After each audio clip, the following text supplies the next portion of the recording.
អ្នកមាសិកាថ្វាយបង្គំព្រះអង្គគ្រូចន្ទមុនីដោយសេចក្តីគោរពជាថ្លាខ្ពង់ខ្ពស់បំផុតនិងសូមជម្រាបសួរទៅកាន់ប្រិយមិត្តបងប្អូនអ្នកស្ដាប់និងពុទ្ធបរិស័ទជិតឆ្ងាយទាំងអស់ដែលកំពុងតែតាមដានទស្សនានិងស្ដាប់ការសម្រាយវីដេអូទៅលើ Channel របស់យើងខ្ញុំនៅពេលនេះតែនឹងមុនចូលសាច់រឿងសូមពុកម៉ែបងប្អូនតាយាយនៅក្រៅប្រទេសឬនៅក្នុងប្រទេសសូមជួយចុច Subscribe នៅ Channel YouTube ខ្ញុំម្នាក់មួយផងដើម្បីលើកទឹកចិត្តខ្ញុំឲ្យខ្ញុំធ្វើរឿងនេះបន្តទៅទៀតសូមអរគុណតោះបងប្អូនមកតសាច់រឿងរបស់យើងតទៅមុខទៀតតើថាយើងអាចយកឈ្នះនឹងការអាបធ្មប់នេះដោយរបៀបណាដោយពាក្យសម្ដីរបស់ព្រះអង្គចន្ទមុនីតែងតែដាស់តឿននិងប្រាប់ពីវិធីរបៀបដោះអាបធ្មប់នេះតោះចាប់ដើមប្រិយមិត្តអ្នកស្ដាប់ទាំងឡាយតាំងពីបុរាណកាលរហូតដល់មកសម័យបច្ចុប្បន្នពិភពលោកយើងកំពុងតែរស់នៅមិនមែនត្រឹមតែមនុស្សនិងសត្វដែលមានរូបរាងអាចមើលឃើញនឹងភ្នែកទទេនោះឡើយនៅក្នុងចក្រវាឡដ៏ធំល្វឹងល្វើយនេះនៅមានពិភពអរូបនិងពិភពអរូបីដែលពោរពេញទៅដោយថាមពលអកំបាំងនិងវិញ្ញាណអមនុស្សនិងអំពើភ្លើងងងឹតដែលមនុស្សជាច្រើនតែងតែហៅថាអំពើអាបធ្មប់ឬអំពើអកំបាំងជារឿយយើងតែងតែឮរឿងរ៉ាវពីមនុស្សមួយចំនួនដែលត្រូវអំពើឬអាបធ្មប់យាយីជួបជំងឺប្លែកចម្លែកដែលពេទ្យពិនិត្យមើលមិនឃើញឬជួបហេតុភេទចម្លែកនៅក្នុងផ្ទះសម្បែងនិងក្នុងការរកស៊ីមនុស្សជាច្រើនរស់នៅក្នុងភាពភ័យខ្លាចរកស្វែងរកគ្រូមន្តអាគមចំណាយលុយរាប់ពាន់រាប់លានដុល្លារដើម្បីរំដោះគ្រោះប៉ុន្តែបែរជាកាន់តែវង្វេងនិងកាន់តែភ័យខ្លាចជាងមុនតើនៅក្នុងផ្លូវធម៌និងនៅក្នុងបទពិសោធន៍នៃការដើរទូដង់របស់ព្រះអង្គគ្រូចន្ទមុនីតើអំពើអាបធ្មប់និងអមនុស្សមានពិតដែរឬទេហេតុអ្វីបានជាអំពើទាំងនោះអាចបៀតបៀនមនុស្សមួយចំនួនបានប៉ុន្តែបែរជាមិនអាចធ្វើអ្វីអ្នកប្រតិបត្តិធម៌បានទាល់តែសោះហើយតើយើងជាមនុស្សសាមញ្ញអាចការពារខ្លួននិងគ្រួសារឲ្យរួចផុតពីអំពើអាក្រក់នោះដោយរបៀបណាថ្ងៃនេះអញ្ជើញប្រិយមិត្តទាំងឡាយទាំងអស់មកស្ដាប់នឹងការសម្រាយលម្អិតដ៏ជក់ចិត្តនិងស៊ីជម្រៅបំផុតជាមួយខ្ញុំបានដូចតទៅប្រិយមិត្តអ្នកស្ដាប់ជាទីគោរព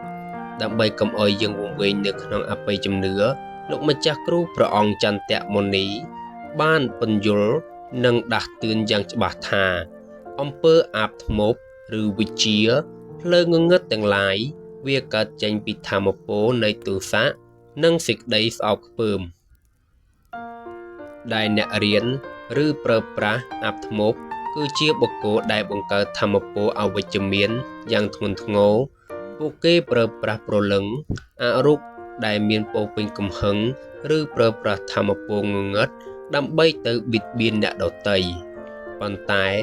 បើយើងពិចារណាទៅលើច្បាប់ធម្មជាតិឬច្បាប់នៃថាមពលងងឹតឬអំពើអាបធ្មប់វាមិនខុសពីចំហាយក្តៅឬដុំកកោសនោះឡើយលោកម្ចាស់គ្រូបានសម្ដែងថាអំពើអាបធ្មប់មិនអាចទម្លុះទម្លាយឬបៀតបៀនបុគ្គលណាដែលមានពន្លឺនៃសិលនិងចិត្តស្ងប់បានឡើយចុះហេតុអ្វីបានជាមនុស្សមួយចំនួននៅតែធ្វើអំពើទាំងនោះក៏ដោយសារតែចិត្តរបស់មនុស្សនោះឯងកាលណាចិត្តរបស់យើងពោរពេញទៅដោយសេចក្តីភ័យខ្លាចចិត្តពេញដោយកំហឹងចិត្តគ្មានសតិឬរស់នៅដោយគ្មានសីល5នោះថាធម្មពលនៃចិត្តរបស់យើងចុះខ្សោយនិងមានរស្មីខ្មៅងងឹតនៅពេលដែលរស្មីចិត្តរបស់យើងខ្មៅនិងក្តៅវានឹងបង្កើតជាចម្លោះប្រហោងដែលធ្វើឲ្យធម្មពលអាបធ្មប់ឬអមនុស្សងងឹតអាចជ្រៀតចូលមកបៀតបៀនរាងកាយនិងស្មារតីរបស់យើងបានងាយស្រួលដូចនេះអំពើអាបធ្មប់អាចធ្វើបាបបានតែមនុស្សដោយភ័យខ្លាចនិងមនុស្សដែលគ្មានសីលកោះតេជះប៉ុណ្ណោះប្រិយមិត្តអ្នកស្ដាប់ទាំងឡាយនៅក្នុងការតស៊ូនិងការគង់នៅក្នុងព្រៃជ្រៅរបស់ព្រះអង្គចន្ទមុនីមិនដែលប្រើប្រាស់អាវក្រោះដែកឬមន្តអាគមខ្មៅងងឹតការពារខ្លួនឡើយប៉ុន្តែព្រះអង្គប្រើប្រាស់អាវក្រោះធម៌ 3 យ៉ាងដែលជាអាវក្រោះការពារខ្លួនដ៏មានអានុភាពល្អបំផុតនៅក្នុងចក្រវាឡលោកម្ចាស់គ្រូតែងតែរំលឹកថាហ្វឺ5គឺជាដំបូលនិងគឺជាអាវក្រោះការពារជីវិតមនុស្សដែលកាន់ហ្វឺ5បានស្អោតស្អំមិនសម្លាប់សត្វមិនលួចមិនក្បត់ប្រពន្ធប្តីគេមិនភូតផលនិងមិនផឹកស្រាខ្លួនប្រាណរបស់គេនឹងបញ្ចេញនៅរស្មីទើបពណ៌សថ្លានៅក្នុងពិភពអរូបគឺពន្លឺនៃហ្វឺនេះស្មើនឹងពន្លឺព្រះអាទិត្យរីឯអំពើអាប់ធ្មប់ឬអមនុស្សគឺជាធម្មពលងងឹតនៅពេលដែលអំពើអាប់ធ្មប់នោះហោះចូលមកនឹងប៉ះពន្លឺនៃហ្វឺវាត្រូវកម្ដៅនៃហ្វឺដុតរលាយឬផ្លាត់ក៏ត្រឡប់ទៅរកម្ចាស់ដើមវិញដោយស្វ័យប្រវត្តិលោកម្ចាស់គ្រូបានដាស់តឿនថាបើដឹងថាមានគេធ្វើអំពើឬមានអមនុស្សមកបៀតបៀនកុំតបតដោយកំហឹងឬកុំអាសានិងកុំគួនប្រជែងមុនអាគមជាមួយគេឲ្យសោះព្រោះកាលណាយើងខឹងយើងបង្កើតធម្មពលក្តៅដូចគេដែរវិធីសាស្ត្រដែលព្រះអង្គប្រើគឺមេត្តាធម៌ចូលតាំងចិត្តឲ្យស្ងប់រួចផ្សាយមេត្តាចិត្តនិងផ្សាយផលបុណ្យទៅកាន់អ្នកដែលធ្វើអំពើឬអមនុស្សទាំងនោះថាសូមឲ្យអ្នកទាំងឡាយបានប្រកបដោយសេចក្តីសុខរួចផុតពីទុក្ខនិងឈប់ចងពៀចងកម្មនឹងគ្នាវេរាទៀតតទៅធម្មពលត្រជាក់នៃមេត្តាចិត្តនិងរំសាយភាពកាចសាហាវនិងអំពើអាប់ធ្មប់ទាំងឡាយឲ្យរលត់ដោយអាសោចអំពើអាប់ធ្មប់ភាគច្រើនវាប្រហារទៅលើអារម្មណ៍និងស្មារតីរបស់មនុស្សវាធ្វើឲ្យយើងយល់សុបិនអាក្រក់ធ្វើឲ្យយើងស្រមើស្រមៃភ័យខ្លាច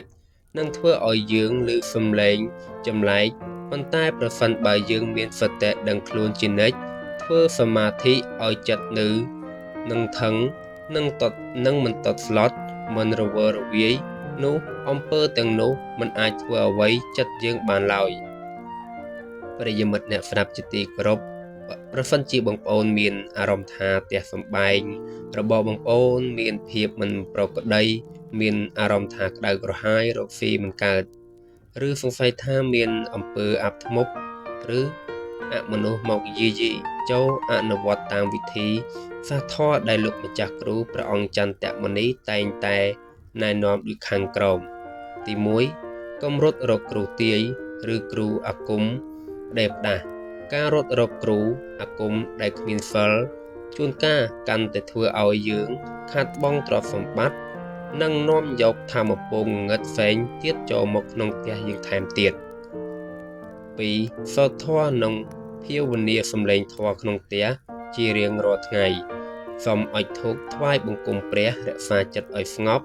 រួចសូត្រធម៌ឬបើកសំឡេងធម៌បរិត្តដូចជារតនសូត្រមេត្តាសូត្រឬអដានាបយសូត្រសំឡេងធម៌គឺជាសំឡេងមង្គលដែលដេញជំរះធម្មពលអវិជ្ជមាននិងអមនុស្សកាចសាហាវចេញពីផ្ទះ3ធ្វើបុណ្យនិងឧទ្ទិសកុសលធ្វើទានដាក់បាតឬជួយមនុស្សលំបាករួចតាំងចិត្តស្ទួចឧទ្ទិសផលបុណ្យថាសូមឧទ្ទិសកុសលនេះជូនទៅដល់ម្ចាស់កម្មពីរវេរានិងអមនុស្សទាំងឡាយដែលនៅជុំវិញខ្លួនសូមបានទទួលផលបុណ្យនិងអហោសកម្មឲ្យគ្នាទៅវិញទៅមកចុះ4រក្សាមាត់និងសម្អាតផ្ទះជូតសម្អាតផ្ទះឲ្យស្អាតឈប់និយាយពាក្យជេរប្រមាថនិងឈប់ឆ្លោះប្រកែកគ្នាក្នុងផ្ទះកាលណាផ្ទះមានភាពចោះសម្រងនិងស្អាតស្អំនិងសេរីសួស្តីនិងទេវតានឹងចោះមកស្នាក់នៅរារាំងបាំងអំពើអាប់ធ្មប់និងមិនឲ្យចូលចិត្តបានឡើយប្រិយមិត្តអ្នកស្ដាប់ទាំងអស់គ្នានិងពុទ្ធបរិស័ទជាទីគោរពរាប់អានទាំងឡាយមេរៀននិងដំបូន្មានរបស់ព្រះអង្គគ្រូចន្ទមុនីបានបង្រៀនយើងឲ្យយល់ច្បាស់ថាអាប់ធ្មប់និងភាពងងឹតទាំងឡាយមិនមែនយកឈ្នះពន្លឺនៃធម៌និងសិលបរិសុទ្ធបានឡើយជីវិតរបស់យើងមិនត្រូវរស់នៅក្នុងភាពភ័យខ្លាចឬរស់នៅតាមអបិយជំនឿនោះទេចូលជឿជាក់ទៅលើកម្មផលនិងជឿជាក់លើ អំណាចនៃសេចក្តីល្អកាលណាខ្លួនយើងមានសើ5ចិត្តយើងមានមេត្តានិងស្មារតីយើងមានសតិនោះយើងផ្ទាល់គឺជាអ្នកបង្កើតនៅអាវក្រោះការពារខ្លួននិងគ្រួសារដ៏មានប្រសិទ្ធភាពដ៏អំណាចបំផុតសង្ឃឹមថាអត្ថបទសម្រាយលម្អិតនិងស៊ីជម្រៅក្នុងថ្ងៃនេះនឹងចូលខ្លួនដោយដាស់សតិនិងបំបត្តិនៅសេចក្តីភ័យខ្លាចនិងផ្ដល់នូវភាពត្រជាក់ត្រជុំនិងសេរីសុខស្តីដល់ប្រិយមិត្តអ្នកស្ដាប់គ្រប់គ្នាប្រសិនបើប្រិយមិត្តស្ដាប់ទៅមានសេចក្តីជ្រះថ្លានិងពេញចិត្តសូមកុំភ្លេចចុចប៊ូតុង Subscribe នឹង Channel របស់យើងខ្ញុំក៏ដូចជាជាមួយនឹង Share វីដេអូនេះទៅកាន់មនុស្សជាទីស្រឡាញ់បងប្អូនទាំងអស់គ្នាផងចែករំលែកចំណេះដឹងធម៌ដ៏ថ្លៃថ្លានេះទៅគ្រប់ទិសទីខ្ញុំបាទសូមអរគុណនិងសូមជម្រាបលា